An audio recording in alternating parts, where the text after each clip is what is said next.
Hockey விளையாட்டில் கோல் கீப்பராக விளையாடுபவர்கள் கால்கள் மற்றும் கைகளில் மிக உறுதியான பாதுகாவல் கவசங்களை அணிந்திருப்பார்கள். சமீப காலமாக இவர்கள் பாதுகாவல் முகக்கவசங்களை அணிந்து களம் இறங்குகிறார்கள்.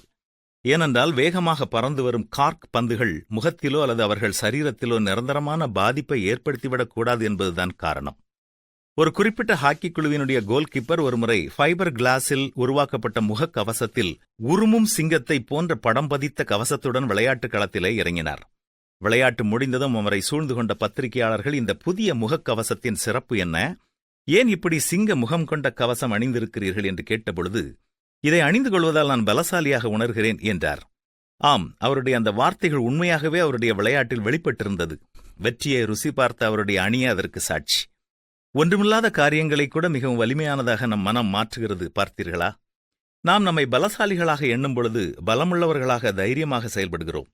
சொல்லப்போனால் நம்மை அறியாமலேயே நாம் பலவான்களாக மாறிவிடுகிறோம். அதுபோல நம்முடைய மனம் எதிர்மறையாக சிந்தனை செய்யும் பொழுது நாம் பலவான்களாக இருந்தாலும் பலவீனமாக உணர்கிறோம். விளைவு, நாம் செய்யக்கூடியவைகளை கூட செய்ய இயலாதவர்களாக மாறிவிடுகிறோம். இதன் மூலம் நாம் கற்றுக்கொள்ள வேண்டிய முக்கியமான பாடம் என்னவென்றால், நம்முடைய மனம் உண்மையில் வலிமையானதுதான். இது நமக்கு சாதகமாகவோ அல்லது நமக்கு எதிராகவோ செயல்பட்டு மிக அற்புதமான வெற்றியை நமக்கு கொடுக்கும், அல்லது நம்மை தோல்வியில் தள்ளிவிட முடியும். இதைப் போலத்தான் நம்முடைய விசுவாசமும். கர்த்தரை விசுவாசிப்பதால் உங்கள் வாழ்க்கை அற்புத மாற்றம் பெற முடியும். விசுவாசிப்பவனுக்கு எல்லாம் கூடும் என்று ஆண்டவரும் நமக்கு கூறியிருக்கிறார் அல்லவா?